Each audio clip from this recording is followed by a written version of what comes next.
Welcome to Political Cipher with Q. I'm your host, Quandra, and we're going to have an amazing show today. Stay tuned.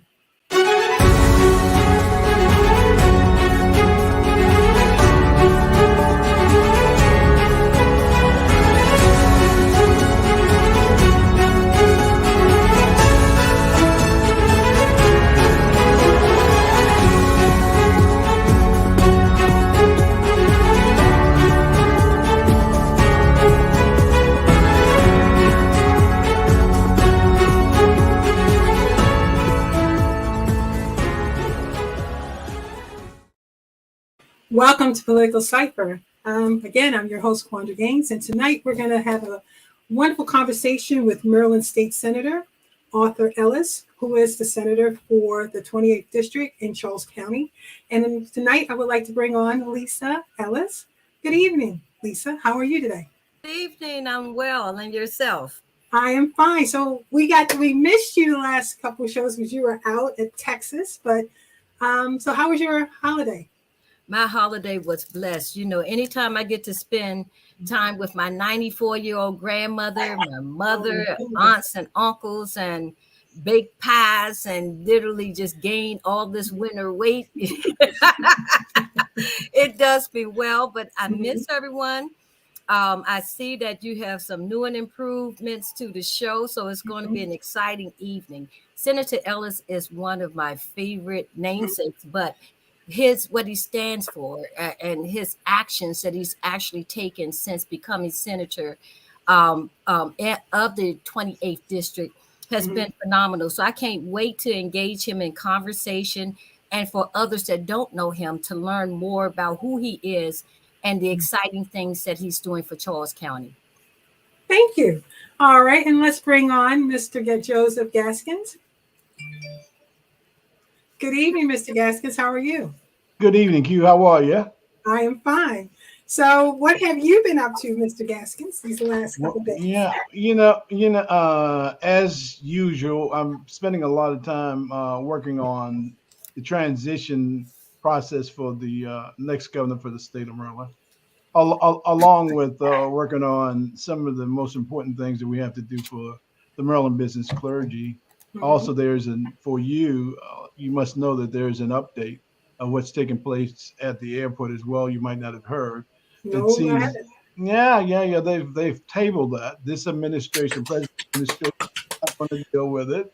It's going to go into Wes's administration, and so we're going to possibly get the right people to make the right decisions on the contract. And we look forward to that. Well, that's very good news.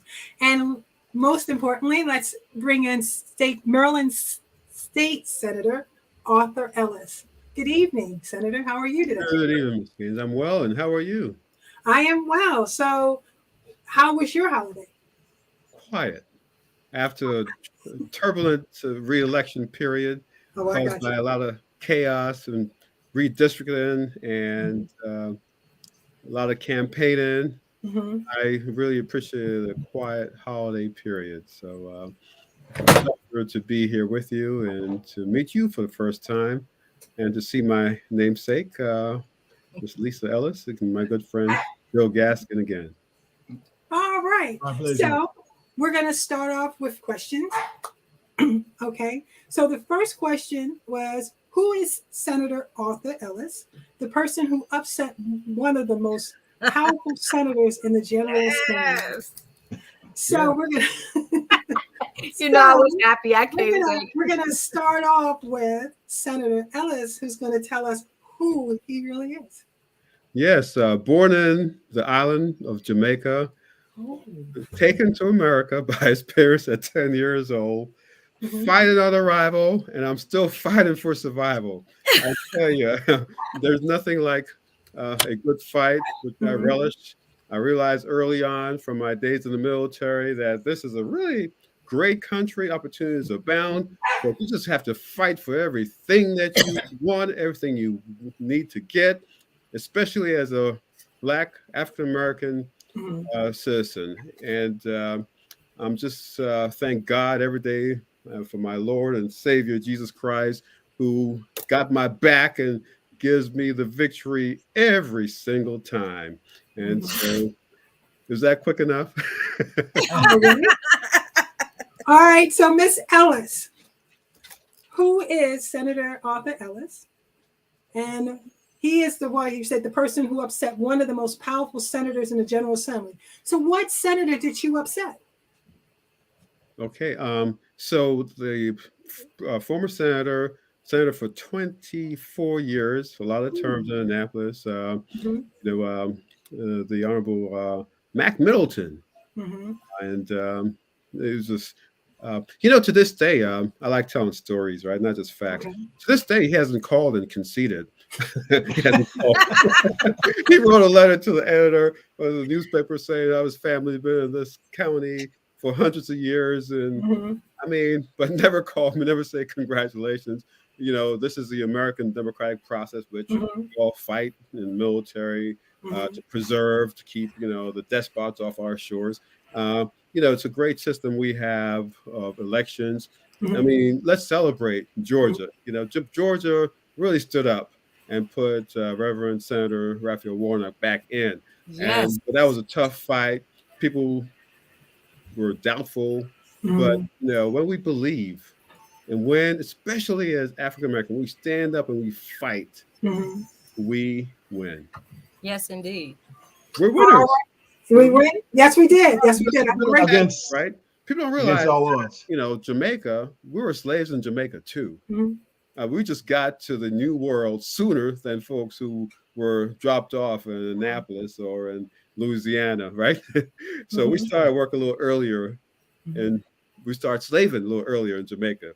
But, we made it off the boat a little quicker. But, we're all in the same boat as the diaspora, folks stolen from Africa hundreds of years ago and brought to this country. And we are so happy to be victorious, happy for all our champions over the years, from Marcus Garvey to Dr. Martin Luther King, yes, former President Barack Obama.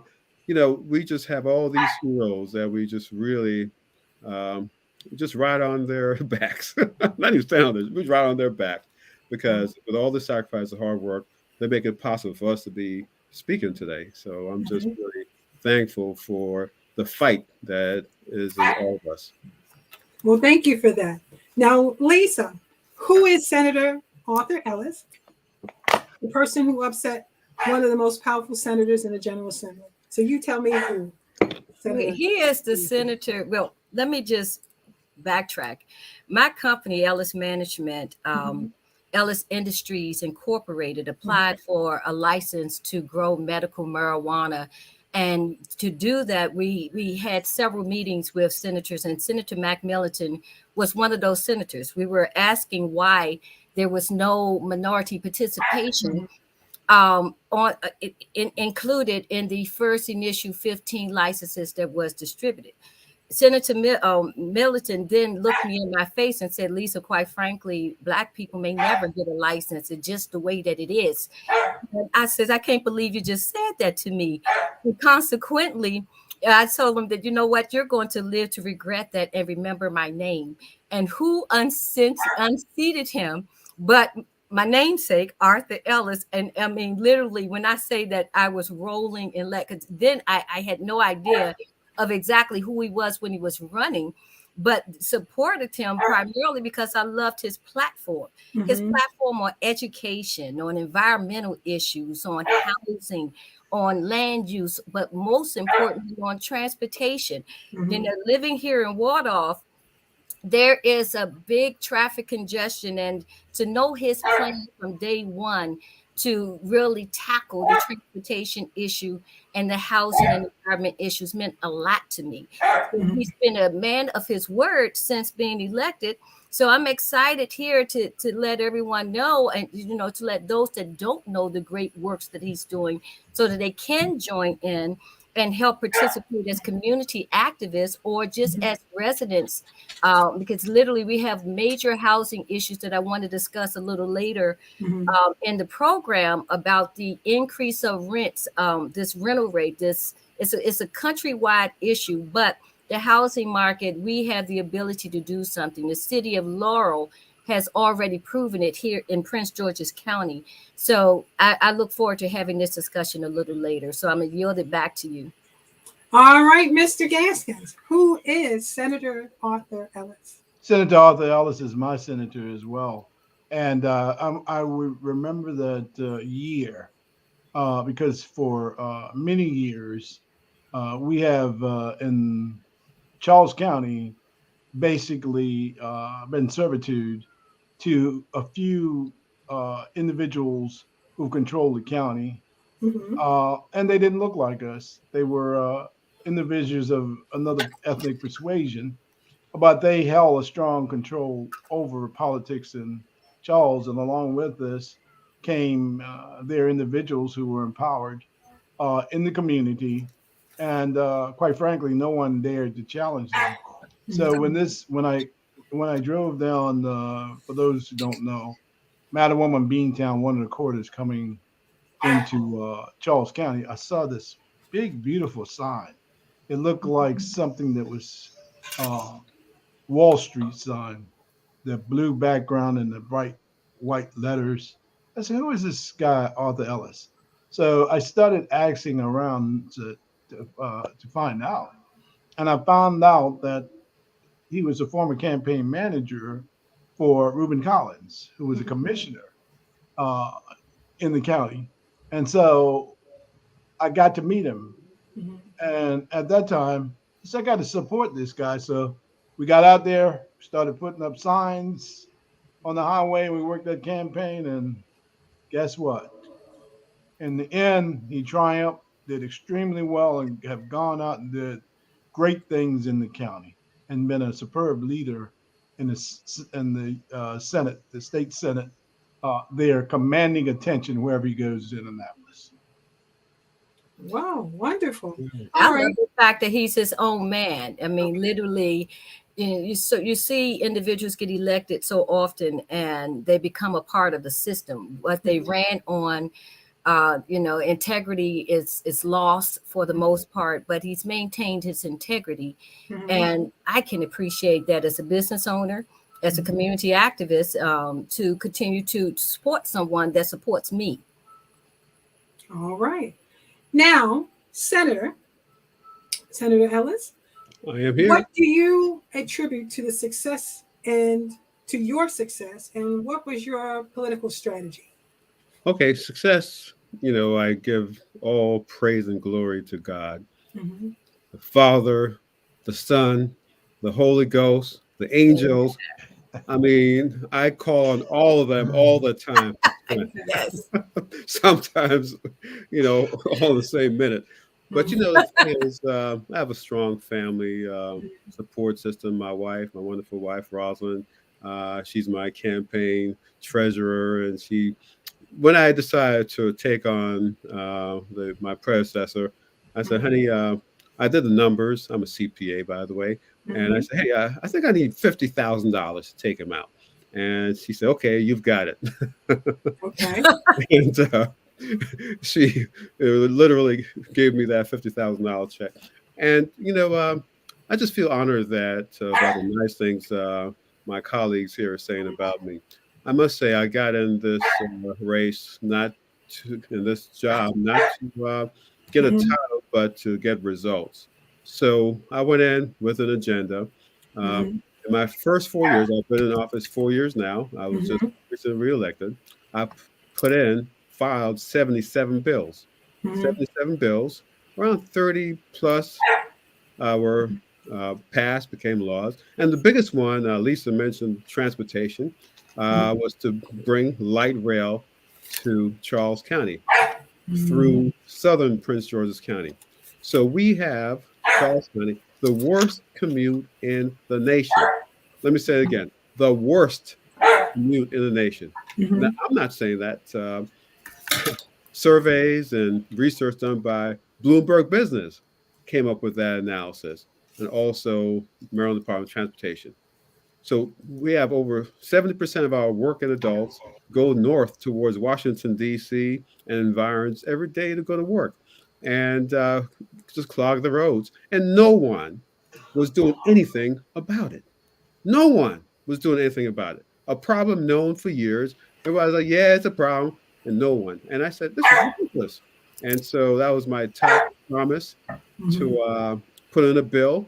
And that's the first bill I put in my first year, 2019, in Annapolis, in the Senate of Maryland, to force the state of Maryland to start the construction process for a light rail system to Charles County, Southern Maryland, Prince George's County, Southern Prince George's.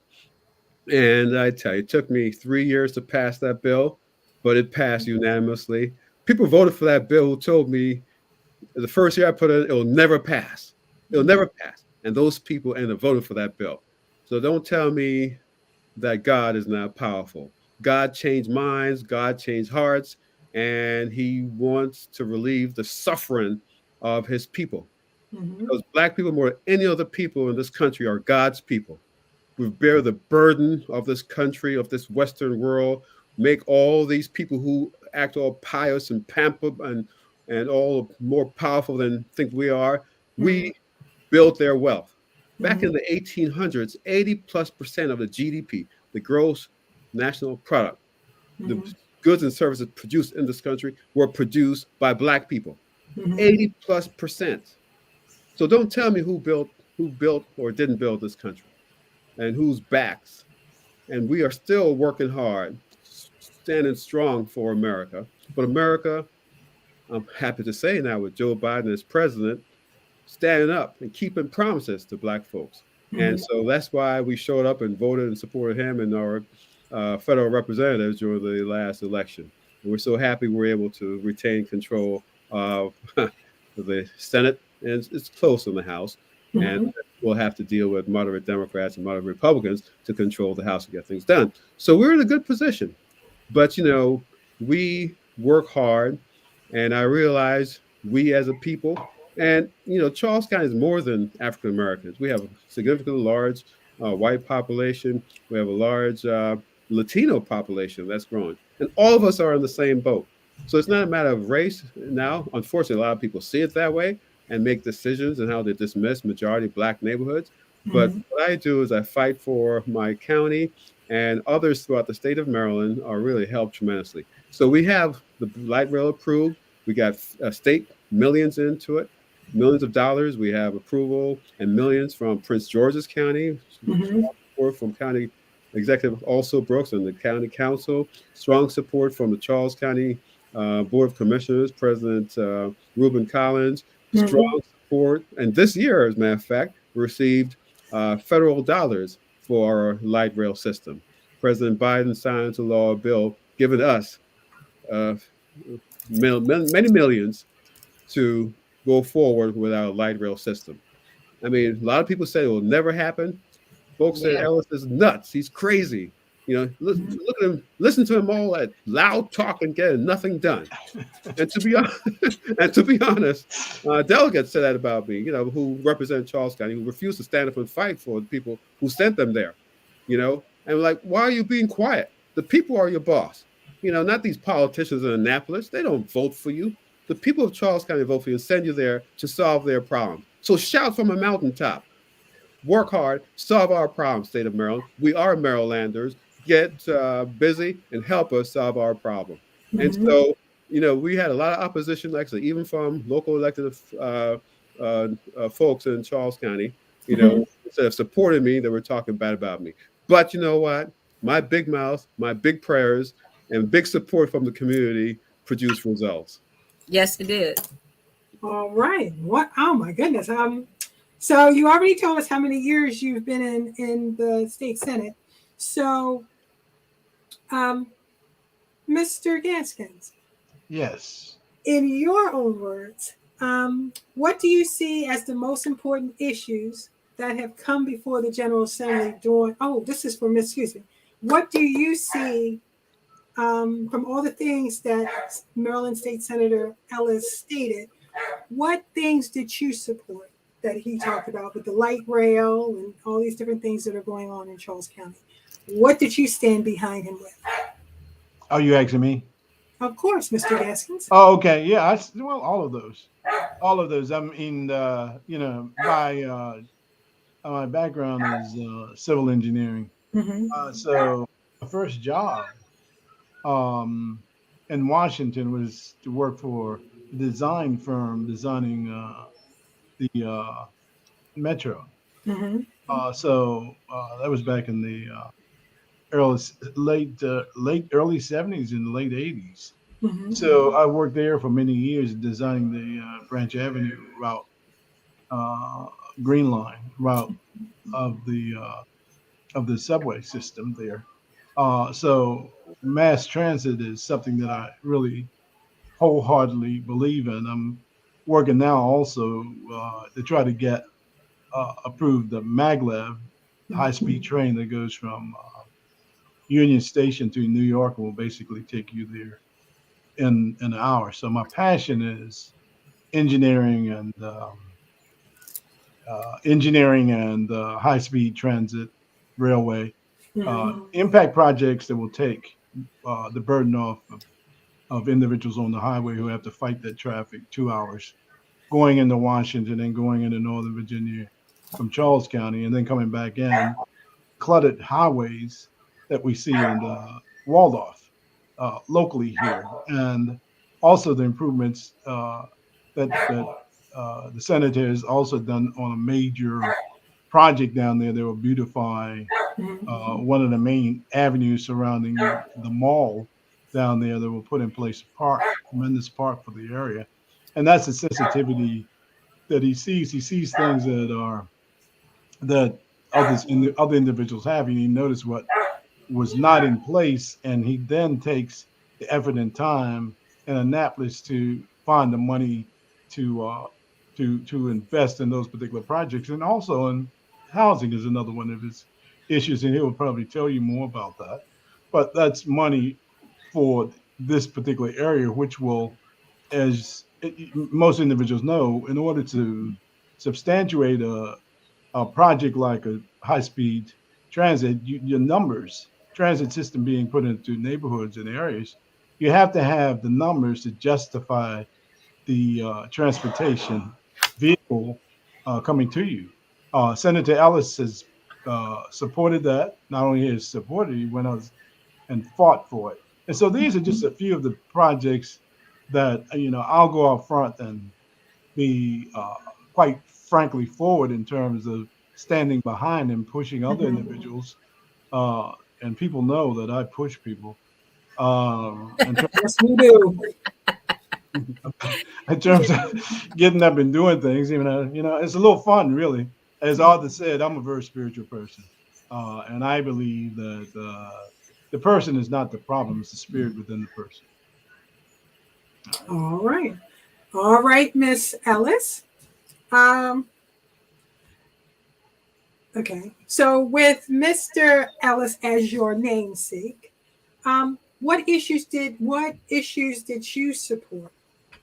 Your namesake, Well, State and I'm a business owner, so during his election, I was seeking, as I said earlier, a medical marijuana license to grow, cultivate, and process marijuana in Charles County. Mm-hmm. So, looking at initiatives to create jobs and to help empower minority businesses was my key issue, and it still is. But currently, we have a more pressing issue right now that's pushing individuals into homelessness. Mm-hmm. And that's the increase of rents. Seniors cannot afford to live in Charles County or across the state. It is an issue that's not going away anytime soon. Mm-hmm. But we need to address. The city of Laurel has addressed it with short-term solutions by putting a grant to help offset some of the increases that the seniors and residents are experiencing. But Okay. here in Charles County, Senator Ellis has championed it, but there you have owners that are now investors that have acquired large blocks of properties, such as the apartments at St. Charles. Okay. They have multi units on both sides of 301. Mm-hmm. This company is based out of Florida, and they have a management company that actually is helping to gouge the community. Now, Senator Ellis has championed homelessness and housing issues, but Maryland is a state that doesn't have rent control laws. Mm-hmm. And my question to the senator is, how will you are you interested in champion bringing forth some rent control laws? How do you see the issues that we are experiencing, that our residents are experiencing, seniors are experiencing, Mm-hmm. $300 more in rent increases for apartment and house rentals in Charles County? It is a growing issue. It's one that the Maryland business clergy are champion in bringing forth, building a coalition to help address policies to deal with it. And I just want to, put the ball in Senator Ellis' court here and ask what exactly is his position and where do he stand on the issues, because it is a major issue nationwide, but especially here in Charles County. Yeah, and Lisa, that's a very top issue. I've met a lot of seniors who live in senior rental housing in Charles County and throughout the state who have to move from their nice communities because rent's going up, and that's the immediate problem right now. And inflation is a big issue. Mortgage rates, interest rates, rents is like through the roof. And when it goes through the roof, there is no shelter because you're left to the elements. Mm-hmm. And so I must say, one thing I try to always do is not finesse and give you an answer that you want, but from my experience, tell you what I think. Personally, I grew up in New York, moving to New York City area, um, experiencing rent control and the deterioration in the housing stock that comes with rent control. And I believe how rent control is administered, it destroys the rental stock. And it was hard for a lot of people to get a house in New York City area because of rent control. And so I've thought about it a lot, and I believe the issue is working with through the state Department of Housing and Community Development, and with the counties to develop workforce housing, affordable housing. So there are a lot of grants to get those housing nice homes, whether apartments or condos, available for seniors and teachers and police officers, people who make in mid-range, middle-class income, but can't afford the high cost of market rents or mortgages. And so I must say, working several weeks ago, I met with Kenneth Holt, the Secretary of Housing and Community Development, whose office is in Prince George's County, and we spent a couple hours going through these programs. And I must say, working with also a nonprofit that is in Charles County and throughout Maryland for many years, working on workforce housing to really build them. And I'm happy to say that uh, they are in Charles County now getting permits to develop these projects. This nonprofit was started by the developer of Columbia, Maryland. Now, that's a planned community, the Rouse companies. Well, Mr. Rouse's visionary um, Best developed also this nonprofit, which produced a lot of workforce housing around the Columbia development. It's not just upper income people in that area. A lot of folks were able to move out of Baltimore City, single moms with children, to move into Columbia with the help of our genius former mayor, Kurt Smoke, and get their kids on a good trajectory. And if you look at Howard County and Columbia, you don't have a deteriorated stock in housing there. Everything's well maintained still. So that's the thing we're working on.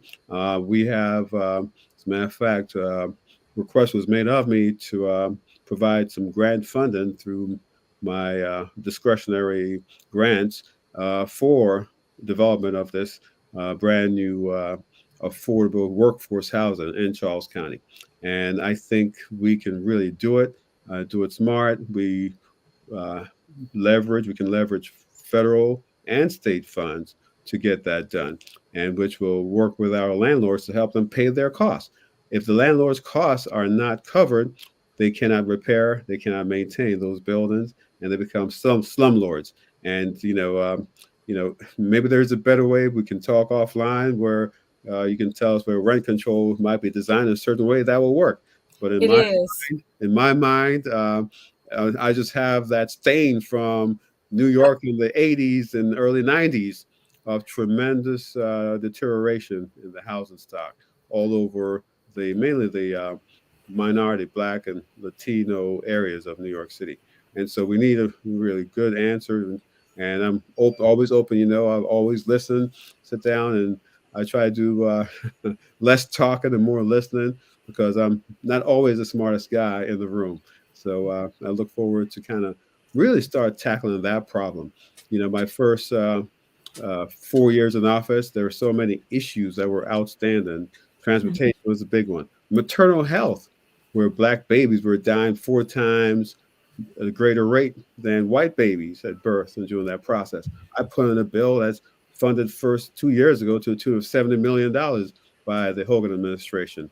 We worked with them to provide birthing coaches to moms giving birth called doulas. I passed that bill and basically authorizing Medicaid to pay for doula services, and just tremendous innovation. The first state in the nation to have a statewide doula program. That's Maryland through bill I championed. So there were so many issues to take up, so many issues, to be honest. We are coming from a deficit position of neglect of the least of these, our citizens, like God talk about in the Bible. We have to look out for the least of these and to help build them up in the next generation to be healthy, strong, to be the greatest of these. So, just so many issues that we're working on, but workforce housing, take care of seniors in their golden years to be able to live in the community and the home of their choice. This is a big issue for working teachers and police officers. I met a teacher who had to work 4 hours every night after school at a local grocery store because she needs to do that extra job. And then she leaves her part-time job after working a full-time job in the schools to go home to grade papers. That's what our teachers are doing, to really survive anywhere in this area. So They are surviving.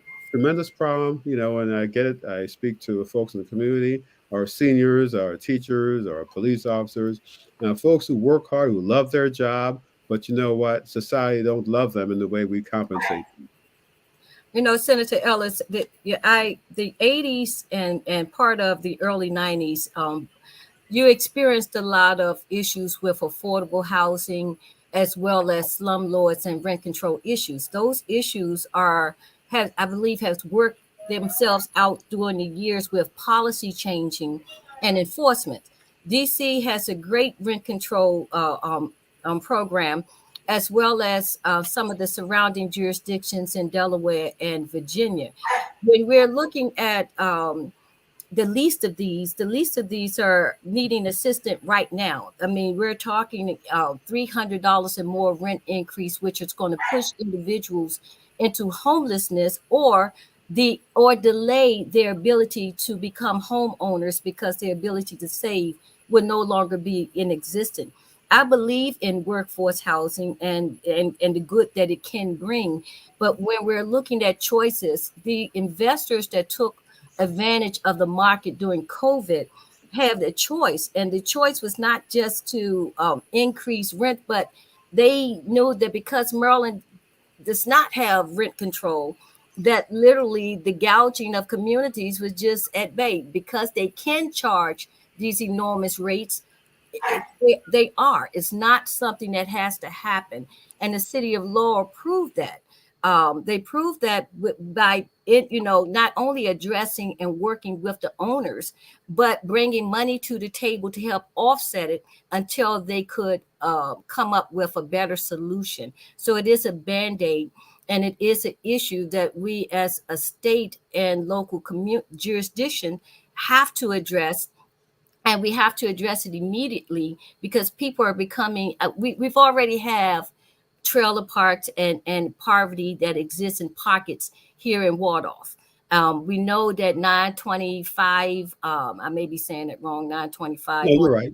Yes, Old Washington Road. Yes. Yes, the impact and the development that's much needed to bring forth an urban district and to convert Waldorf from a bedroom community into a more functional transit-oriented community. That would not not just Black people, as you said, but residents would not benefit from that if we don't address the housing issue that's will push them further away from being residents here immediately. I mean, that's not a question mark of what do we do, is how fast can we act to help resolve it. Okay, so may I chime in, Q? Yeah. So the thing is, Lisa, is we can let's talk about the Laurel model. You seem to like that. Let's talk about it. Let's get the paperwork on that. Let's analyze it. This is a time now to introduce bills for the next session, and so we'll see what we can work up.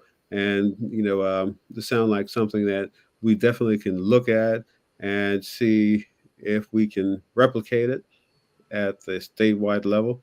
And so make it good, make it better if it needs to be improved. But let's get that paperwork. And please, can I task you, Lisa, to. I've already contacted your office to come in because I knew we couldn't handle it right here right now. Yeah. And so, so we're, like I said, I'm not always the smartest guy in the room. And this time you're the smartest lady in the room, not the smartest person in the room with this issue. So, as a senator, I'm expected to vote on every bill that goes through Annapolis. It's like around 1,400 a year, 1,400 bills, dealing from liquor license to taxes to, juvenile justice, you name it, every aspect of life. There is a bill or two that goes through about that. And so it's impossible to be an expert in everything. That's why I rely on the community, my friends and constituents to come and say, hey, why not? Let's try to work this issue, and this is a possible solution. And that's how my doula bill came about, to end the disparity in Black babies dying at childbirth during that process.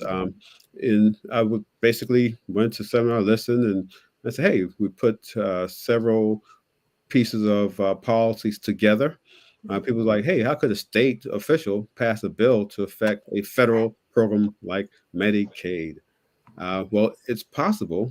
That's how the Federation of States work, right, in the U.S. The federal government respects state laws, and if we put something in, we pass something, they work with us to implement that. And a lot of my colleagues in Annapolis didn't know that, but these are facts I gathered roaming around the country, right, going to conferences, national Black conference, state legislators, and places like that. And I just look forward to learning, to growing, and to work with folks who know so much more than I do to get things done. And when we put a bill in, you'll be there to testify. You'll bring your army of folks to say why it's necessary. So it's not like you're going to drop it on me and leave me there, right? Exactly. The Maryland Business Clergy will be there. Right. Yeah, we have our army of supporters behind me. And so that's, between the help of God and my constituents, my friends, we're all there together fighting to make Maryland such a better place. And we have done it, and we'll continue to improve on the problems and hopefully get rid of them. Well, I appreciate that, Senator Ellis, because not too often do you hear Maryland State Senators say that to their constituents or to their friends or others to say, we're in this together. I'm not just here by myself. I'm here for you. And I appreciate that. I really appreciate that, Senator. So we're going to have a group discussion right now. What is the significance of the election of two people of color to the two top positions of power in the state of Maryland? For example, Wes Moore as the first African-American governor in the state of Maryland, and Aruna Miller as the first immigrant of color in the lieutenant governor's position.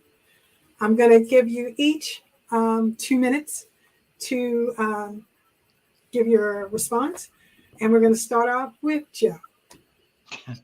Yeah, you would. This is a passion of mine.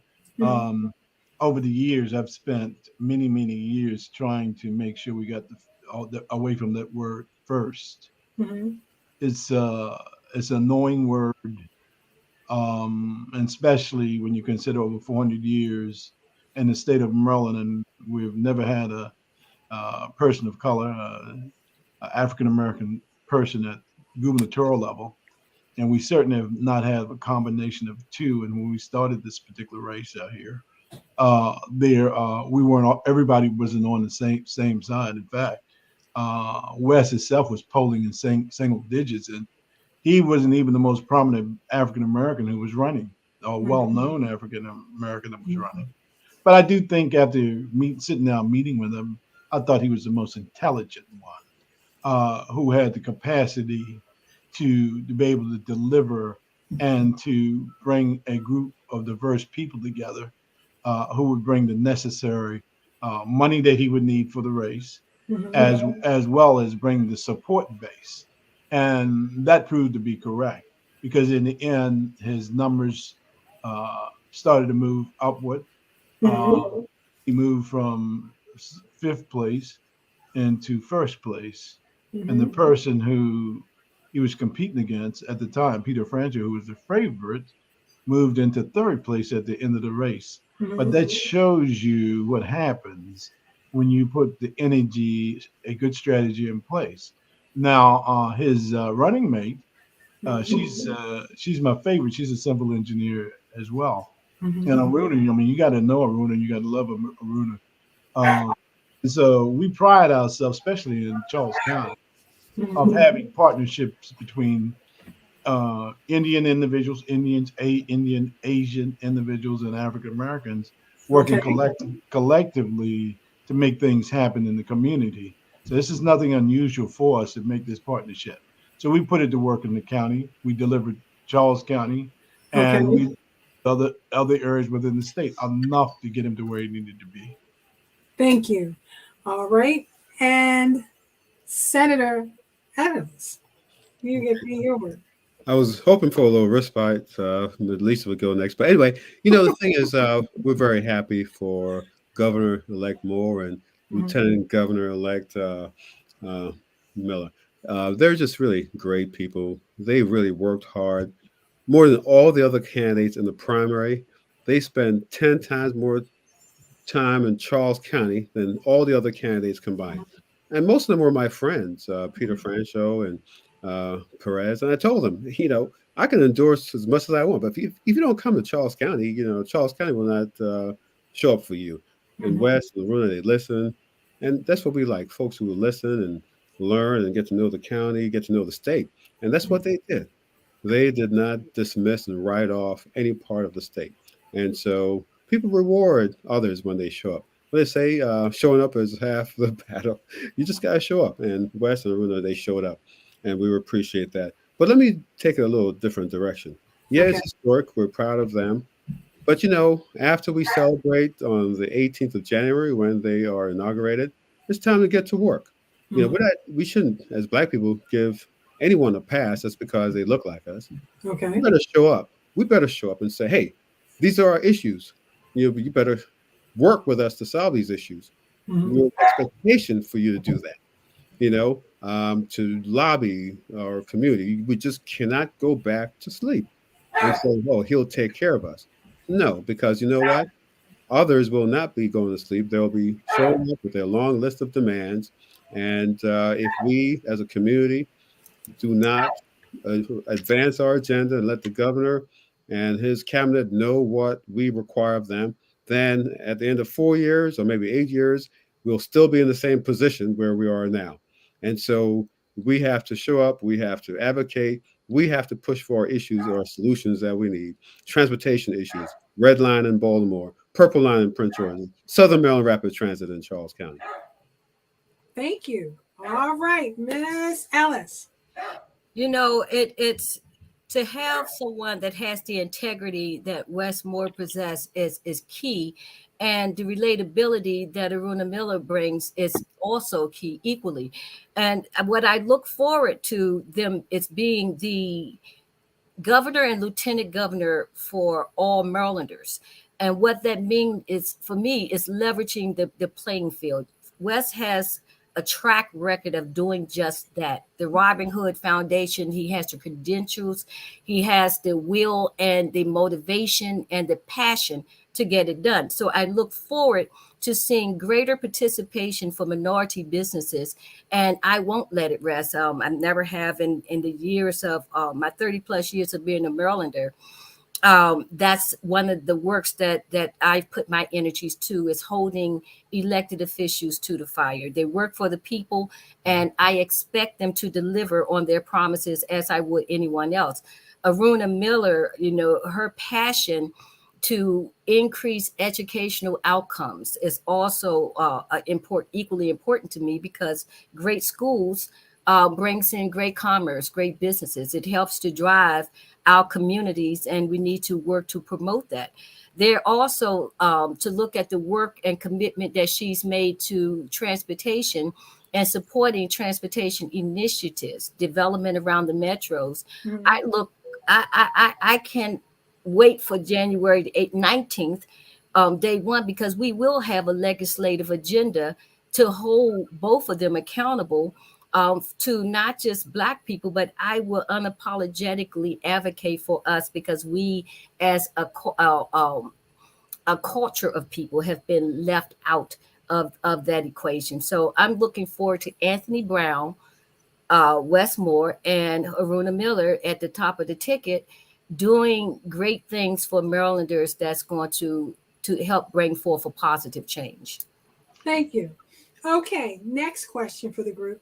How can the General Assembly and the new administration impact and improve the dismal record of the state of Maryland in inclusion of African Americans and Native American businesses in the procurement process? I'll go. Okay, Lisa. Policy and enforcement of policy. You have a lot of laws. Maryland, are not without a lot of laws on the books that says that you can do this, but the language of best effort is killing us. So what I'm looking forward is for those policies that would not only assure that the playing field has been leveraged, but enforcement at mid-level management, those career people, holding them accountable and making sure that the secretaries of those departments are holding their mid-level managers accountable for reaching minority participation goals, and to making sure that we are at the table, not just because you're Black, but because we're qualified and we have businesses that can and deserve to be at the table. If we pay taxes here, we should be able to participate in the procurement. I was Quandra. I Yeah. was in I think that might have been the last show last week we did with NAACP. And I was on the show, and the one thing I found was the mindset of certain people, even at the NAACP level.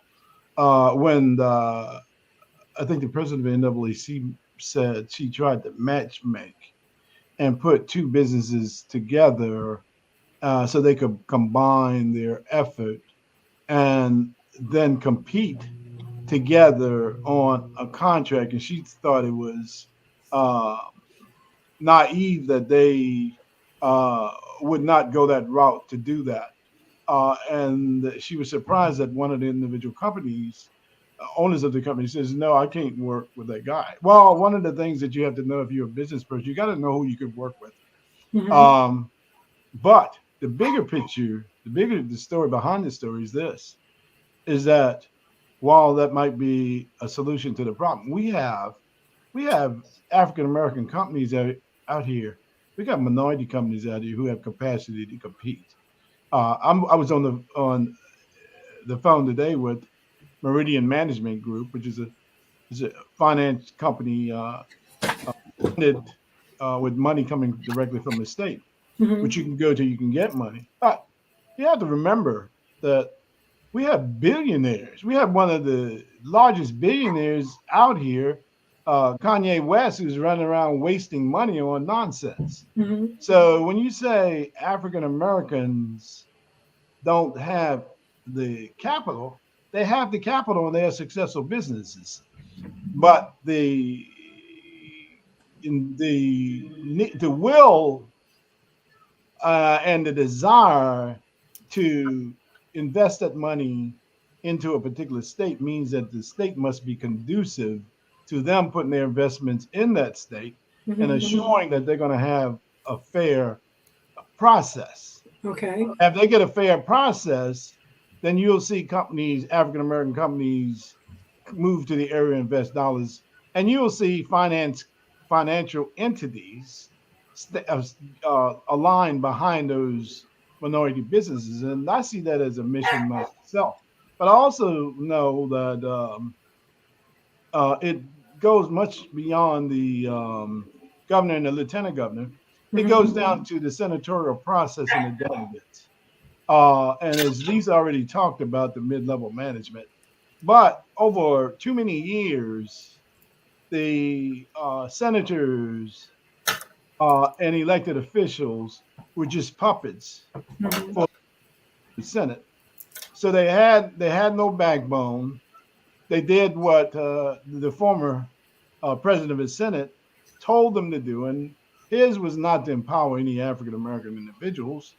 It was to empower his group of individuals and to make sure that they did well. Mm-hmm. Now, when we have strong senators like Arthur Ellis and I think we have C. Anthony Muse coming back to the table, Mm-hmm. and you have a combined effort coming from the new governor and the lieutenant governor, and an emphasis, and you get to the heart of the problem, which Lisa Mm-hmm. defined, which is enforcement of those individuals and using your financial tools that you already got in place and make that money go to those firms, including bonding capacity. You'll be surprised how far we can go in this particular effort. And it will become the responsibility for us to work as a business community and the leadership in the state of Maryland to make sure this happens. All right. All right. So we have 7 minutes left. So Do I get a chance we to? sure do. Senator, I'm going to give you 2 minutes to Okay. answer the question. Yeah. So it's big. So Joe is 100%, and so is Lisa. Um, don't just rely on um, the new governor. You have senators and delegates. I was such a vocal voice for reforms. A prominent senator said to me, I won't say his name, said, "You are so vocal. Aren't you afraid?" Mm-hmm. I'm like, "Afraid of what? Mm-hmm. God got my back. Why am I Mm-hmm. afraid?" And so we passed the sports betting um, last year, and we have Charles County, the riverboat, in sports betting. Mm-hmm. The only minority, including black-owned betting gambling institution in the country, is here in Charles County, because myself and Delegate Patterson stood up and said, "Yeah, we must be included." And they just really last couple of weeks ago got the mobile sports betting license also. We can write legislation that's not specific to, hey, set aside or uh, uh, minority participation, but structure businesses legislation to include. And could I say, recreational marijuana is coming up, so Lisa, that space is available. But so many things are available we could do legislatively. Mm-hmm. Stop being, or tell our constituents, stop being afraid of speaking up to your senator and your delegate. The bills, legislation that come up, make sure it includes equity and inclusion. Yes. And don't let them hide behind Westmore. Let them go up there and advocate for y'all. You put them there. Mm-hmm. Know who they are. Call them. Even if you are a majority black district and you have white senators and white delegates, stop being afraid of them. Mm-hmm. You put them there. Go tell them, work for you. Mhm. People call me from areas. Why you calling me? I'm not your senator. Talk to your senator. Mm-hmm. Don't you have his number? No. Mhm. Well, get it. What are you afraid of? Anyway, my time is up. Thank you. All right. So this is the last question. We have 5 minutes. Everyone has a minute to answer. Presently, labor unions are aggressively seeking legislative language in counties such as Prince George's County to make public labor agreements mandatory on construction and development projects. What are your feelings on such agreements in Charles County and the state of Maryland? We're going to start with you, Senator. They're necessary. So many construction companies doing work. They go outside, they hire outside companies, outside contract. They come in and they skirt the rules. One union took a contractor to court in Charles County, owed an average of $35,000 to Mm-hmm. each employee. I mean, it's a serious problem. So we need those project labor agreements as PLAs. We need to enforce, and we as a government should stand up and make sure that our citizens get the work and our citizens get paid. Thank you. All right. And Joe, you have. Okay, I have another picture that I would like to share You have a with you minute? on this. Yeah, and that's on the African American participation. What happens with there are two different unions. They are the private unions and they are the public unions. Okay. And one specifically, Laona, all Hispanic workforce. What happens when they come in? Um, Minority companies who are doing business have to give up their preference on African Americans who are there if they're going to join their union, and they've got to hire from the union halls. Mm-hmm. And so they have to give up people and that preference goes to other individuals in the community. They have proved that they have abused the situation. So while the unions over the years have been fine, but the steam fitters have shown that they really don't care about African Americans participating. So Mm-hmm. selectively, we can't lump it all in one a pot. It's got to be a plan that's got to put in place that's got to work for all. All right. And Miss Ellis? I'm with Joe because I've seen what I'm a union person, but I also am pro-black and pro with female inclusion. Mm-hmm. And for the most part, they have work. We need negotiating power. We need to have those to help leverage the voice and the participation levels. However, we just can't have a cookie cutter for one shoe don't fit all. Okay. To that point, I think we really need to look at for Charles County how what's the language and how do we enforce and make it possible for minority companies, especially Black companies, to take part in the procurement. All right, Senator, Maryland State Senator Ellis, I'm going to give you a minute to tell constituents and the viewers why it's important for them to get to know you if they live in Charles County and other senators in their other jurisdictions. Yeah. Thank you so much, Ms. Gaines, for the opportunity to be on your show. It's just had a ball. I can't believe we are almost out of time now. It's such a robust discussion. Mm-hmm. My friends, Joe and Lisa. And, we have a participative democracy. Mm-hmm. You, the voters, elect all of us to elected office, from the President of the United States on down to the local county council, county commissioner. And we work for you. We're your employee. We're not overlords. We are your employee. We are public servants. We're not public masters. We're public servants. So tell us what you need. Tell us what you're thinking, and hold us accountable to deliver, to fight like the Dickens to deliver to help solve the issues affecting our community: education, healthcare, transportation, workforce housing, affordable housing, good rents, good mortgage rates. You know, we as a community don't do our part as African Americans to hold elected officials accountable. And so we need to step up and really make sure that we continue to contact our elected officials to make sure that we deliver for you. And on that note, I want to say thank you, Ms. Ellis. Thank you, Mr. Gaskins. And You're welcome. thank you, Senator Ellis, for You're welcome. joining us. And Pleasure.